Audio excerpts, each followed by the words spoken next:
Assalamualaikum, selamat pagi solih-solihah, bagaimana kabarnya? Semoga Ananda semua selalu dalam keadaan sehat dan semakin semangat ya untuk mengikuti pembelajaran daring di semester 2 ini. Untuk matematika, di awal semester 2 kalian akan mempelajari tentang bangun ruang, di mana pada bab ini kita akan membahas tentang unsur-unsur bangun ruang, macam-macam bangun ruang, ciri-ciri bangun ruang, dan luas permukaan serta volume bangun ruang. Untuk hari ini kita akan mempelajari 3 poin awal, yaitu tentang unsur-unsur, macam-macam, dan juga ciri-ciri bangun ruang. Baiklah, sebelum kita mulai pembelajaran kita hari ini, mari kita berdoa terlebih dahulu. Berdoa dimulai.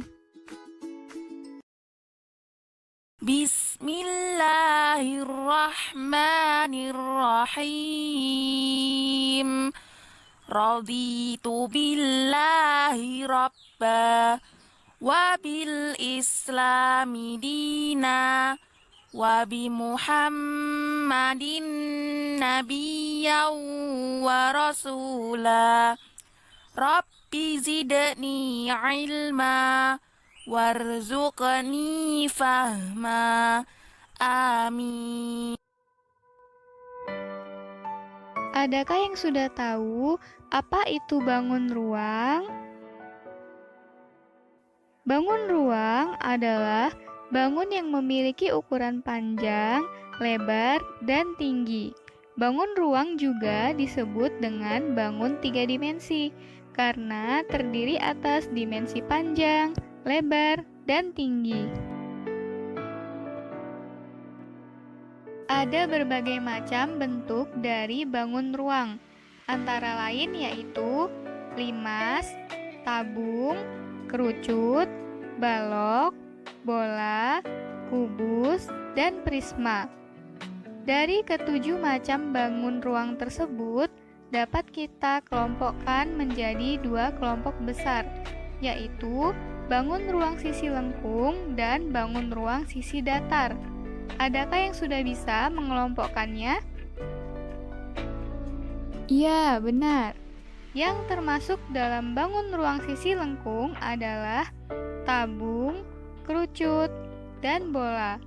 Sedangkan sisanya termasuk dalam bangun ruang sisi datar.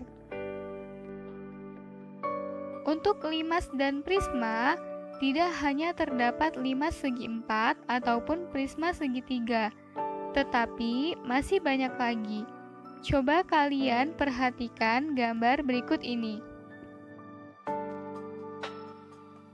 Pada gambar terlihat bahwa nama limas menyesuaikan dengan bentuk alasnya, sedangkan nama prisma menyesuaikan dengan bentuk alas dan juga atapnya.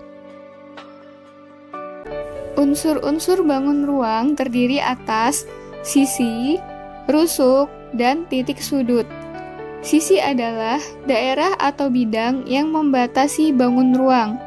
Rusuk adalah garis pertemuan sisi-sisi pada bangun ruang. Titik sudut adalah titik pertemuan 3 atau lebih rusuk pada suatu bangun ruang. Baik anak-anakku, perhatikan gambar berikut ya.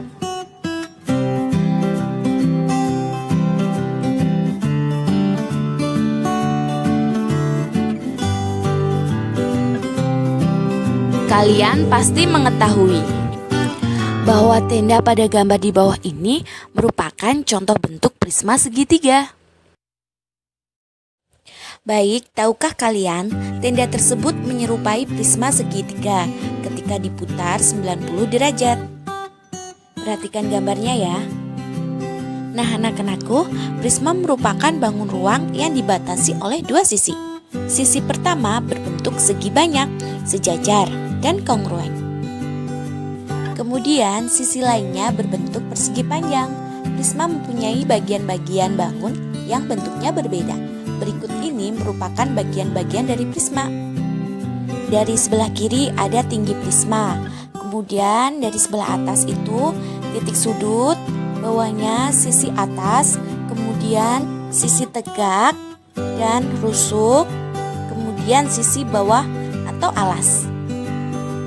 Selanjutnya, berikut ini merupakan jaring-jaring prisma. Ada sisi atas, kemudian sisi tegak, ada sisi alas, dan tinggi prisma. Baik, tahukah kalian nama benda ini? Ya, ini namanya paving. Paving merupakan contoh bentuk prisma segi 6. Perhatikan bangun tersebut. Apa nama bangun tersebut? Ya, karena alas dan atapnya berbentuk segi 6, maka nama bangun tersebut adalah prisma segi 6. Selanjutnya, berapakah jumlah titik sudutnya? Prisma segi 6 memiliki 12 titik sudut yang terdiri dari 6 titik sudut di alas dan 6 titik sudut di atap. Kemudian, berapakah jumlah sisi tegaknya? Prisma segi 6 memiliki 6 sisi tegak yang menghubungkan alas dan atapnya. Selanjutnya, apakah bentuk bangun setiap sisi tegaknya? Ya, setiap sisi tegak pada prisma segi 6 berbentuk persegi panjang. Kemudian, berapakah jumlah rusuknya? Prisma segi 6 memiliki 18 rusuk yang terdiri dari 6 rusuk alas, 6 rusuk atap, dan 6 rusuk tegak. Kemudian, sebutkan nama bentuk bangun sisi alas dan atasnya. Apakah keduanya mempunyai bangun yang sama? Ya, bangun sisi alas dan atapnya sama, yaitu bangun datar segi 6. Selanjutnya, berapakah jumlah seluruh sisi pada prisma tersebut? Seluruh sisi yang dimiliki oleh prisma segi 6 adalah 8 buah yang terdiri dari 2 sisi alas, atap, dan 6 buah sisi tegak. Sekarang perhatikan gambar berikut ya. Kaleng biskuit dapat digambarkan sebagai tabung. Sekarang bagian-bagian tabung sebagai berikut. Ada tinggi, kemudian sisi atas, rusuk, sisi tegak atau selimut tabung, yang paling bawah adalah sisi alas. Tabung merupakan prisma dengan sisi alas dan sisi atas berbentuk lingkaran. Tabung dapat juga diartikan sebagai bangun ruang, di mana bangun tersebut dibentuk oleh 2 lingkaran yang sejajar dan 1 persegi panjang yang mengelilingi lingkaran tersebut. Berikut ini contoh benda berbentuk tabung. Ada gelas, ada kaleng cat, dan masih banyak lagi di lingkungan sekitar kita. Nah, sekarang buatlah tabung berdasarkan jaring-jaring berikut ini ya. Ukuran masing-masing bagian sesuai seleramu. Terserah kalian mau berukuran kecil, sedang, atau besar. Selanjutnya, perhatikan jaring-jaring tabung berikut ya. Bagian-bagian tabung merupakan sisi tabung. Sisi-sisi tersebut terdiri atas sisi alas, sisi tegak atau selimut, dan sisi atas. Sisi alas dan sisi atas tabung berbentuk lingkaran. Selimut tabung berbentuk persegi panjang. Pada tabung ada tinggi, diameter, dan jari-jari tabung. Sekarang perhatikan gambar bangun limas tersebut ya. Limas adalah bangun ruang yang dibatasi oleh sebuah bangun datar sebagai alas.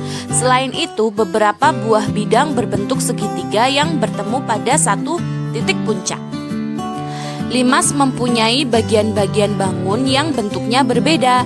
Berikut ini merupakan bagian-bagian dari limas dan jaring-jaring limas. Berikut adalah jaring-jaring limas. Yang bawah sisi alas, samping sisi tegak. Anak-anakku, kamu telah mengetahui bagian-bagian dari limas. Sekarang kamu akan mengenal bentuk-bentuk limas. Limas diberi nama berdasarkan bentuk segi N pada bidang alasnya. Dari sisi kiri yaitu limas segitiga karena alasnya segitiga. Yang sampingnya limas segi 4 karena alasnya segi 4. Yang ketiga limas segi 5 karena alasnya segi 5. Yang keempat limas segi 6 karena alasnya segi 6. Anak-anakku, pernahkah kamu melihat petani yang memakai topi? Topi petani terlihat seperti pada gambar di samping. Sering disebut caping. Dua topi petani tersebut berbentuk kerucut. Anak-anakku, tahukah kalian, kerucut merupakan limas dengan sisi alas berbentuk lingkaran. Kerucut dapat juga diartikan sebagai bangun ruang, di mana bangun tersebut dibentuk oleh sebuah lingkaran pada sisi alas dan sisi lengkung yang mengelilingi lingkaran tersebut. Kerucut mempunyai bagian-bagian seperti titik puncak, rusuk, dan sisi. Sisi-sisi sendiri terdiri atas sisi alas dan sisi tegak atau selimut kerucut. Adapun hal-hal yang berkaitan dengan kerucut yaitu jari-jari, tinggi, dan garis pelukis. Perhatikan gambarnya ya, itu yang atas adalah titik puncak. Kemudian sisi tegak atau selimut kerucut. Terus yang di bawah itu adalah sisi alas. Kemudian itu adalah rusuknya. Nah, berikut adalah jaring-jaring kerucut. Yang di bawah adalah sisi alas yang berbentuk lingkaran. Kemudian atasnya adalah sisi tegak atau selimut kerucut. Perhatikan gambar berikut. Benda yang digunakan untuk bermain sepak bola adalah bola. Bola adalah bangun ruang 3 dimensi. Bangun ini dibentuk oleh tak hingga lingkaran yang berjari-jari sama panjang. Jari-jari ini berpusat pada satu titik yang sama. Nah, sekarang perhatikan gambarnya. Itu adalah titik di tengah-tengah adalah titik pusat.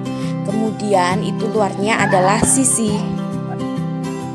Nah, jika bola itu dibuka, itu bagian luar terlihat seperti itu yang warna hitam dan putih. Nah, bagian dari bangun ruang berbentuk bola disebut sisi. Yang warna hitam putih itu adalah sisinya. Selanjutnya, hal-hal yang berkaitan dengan bola antara lain jari-jari, diameter, dan titik pusat bola. Baiklah, dari macam-macam serta unsur bangun ruang yang telah Ibu jelaskan, coba kalian gambar serta tuliskan ciri-ciri dari bangun ruang kubus, balok, prisma segitiga, 5 segi 4, kerucut, tabung, dan juga bola. Paling tidak, kalian menyebutkan minimal 3 ciri-ciri dari setiap bangun ruang tersebut. Perhatikan contoh berikut ini. Balok. Ciri-ciri balok antara lain memiliki 6 sisi, di mana sisi-sisi yang berhadapan sejajar dan sama luas. Memiliki 12 rusuk, di mana rusuk-rusuk yang sejajar sama panjang.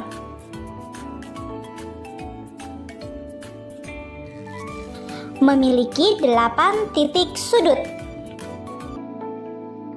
Nah, paling sedikit kalian mengerjakan seperti contoh ya, Nak. Menggambar, terus menyebutkan minimal 3 cirinya, yaitu jumlah sisi, rusuk, dan titik sudutnya. Namun, lebih banyak ciri-ciri yang dapat kalian sebutkan akan lebih baik. Ada banyak sekali bangun ruang di sekitar kita. Nah, Ibu sudah punya nama-nama bangun ruang beserta benda-benda yang termasuk dalam bangun ruang. Nah, sekarang silahkan kalian coba untuk menentukan pasangan nama bangun ruang dan bendanya sehingga sesuai ya. Materi untuk hari ini sampai di sini dulu ya. Semoga kalian paham dan jelas. Selamat belajar dan tetap semangat. Wassalamualaikum warahmatullahi wabarakatuh.